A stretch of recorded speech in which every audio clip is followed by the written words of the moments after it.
up, you guys, and welcome to Building Muscle 101. In this video, I'm going to answer a few of these questions right here, and let's just get started. So, Building Muscle 101. The first thing I want to talk to you about is what muscles are made up of. And muscles are made up of thousands of fibers, and they're either slow twitch muscle fibers or they're fast twitch muscle fibers. And slow twitch muscle fibers are what we need for a long duration cardio aerobic exercise. Those activate those types of fibers. And then when we have fast twitch muscle fibers are what we use when we're doing an Olympic lift or sprinting, something like that. And actually our bodies are either composed of mostly slow twitch or mostly fast twitch fibers. So some of us will automatically be marathon runners, long durations, slow twitch, or will be much better at sprinting or fast or doing those explosive lifts. Those are people that are mostly made up of fast twitch muscle fibers. That's how God made you. When we train with weights, we recruit as many fibers as possible, basically. And what we're doing is we're tearing down the muscle, we're tearing down those fibers, and then the body, after our workout commences, our body starts repairing those muscles. Basically, you tear it, lactic acid fills up, and then your body goes and tries to repair the tissue, and when it repairs it, it repairs it in such a way that it comes back bigger, and those fibers come back stronger, so they're able to better handle the exercise or the stress that you put upon the body. So how we recover or repair those muscles really come down to nutrition and the supplementation we use on a daily basis. That's going to make the difference on how well the body is able to repair the muscles and how long you give the body enough time to repair it before you tear the muscle down again. So why do we need muscles? What's everybody's big obsession with it? Why do we actually need muscles? Well, muscles help you look trimmer and shapelier. They also burn calories even when you're not working out. They can help reduce falls, also improve your blood sugar control, and improve your sleep and mental health. And I see a lot is, why do we think muscles are attractive? And I believe it's kind of a subconscious thing. Someone that has muscle to them looks like they take care of themselves, they have a cleaner appearance, and if they have nothing else going for them in this world, they're at least strong and capable of helping defend you, to move your furniture. And that just kind of goes back to the Stone Age, when you wanted to be kind of like protected, stuff like that. So it just makes you look strong and healthy, and clean we're just physically attracted to that for reproduction reasons. What do we need to eat in order to build muscles? Cottage cheese, protein, chicken, fish, almonds, peanut butter, almond butter, lean beef, salmon, Greek yogurt, plain Greek yogurt, eggs, and chickpeas, brown rice and tuna. Sure, we're getting enough protein in our diets. So for every pound that you weigh, that's how many grams of protein you need.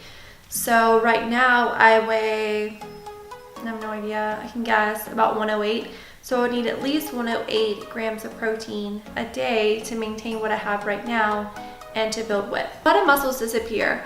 Well, you're not gonna be, if you train every single day and you look completely jacked and you stop training, they're gonna disappear. And it's kind of heartbreaking in a way because it's not something that you can keep. It's kind of like youth. Eventually it will fade.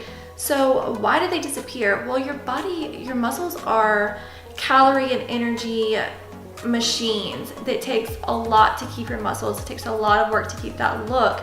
And so when you don't need that muscle, when you're not doing those workouts, your body starts, and you're not feeding your body, especially if you're not feeding your body starts eating those muscles and using it for energy. It loves it. It's one of the fastest, easiest things to break down for it to use.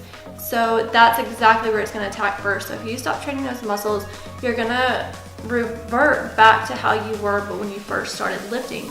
Or it might change a little bit, but how drastically once you stop lifting and go back to your kind of normal where you started from will depend mostly on genetics and kind of how much muscle you acquired as a child.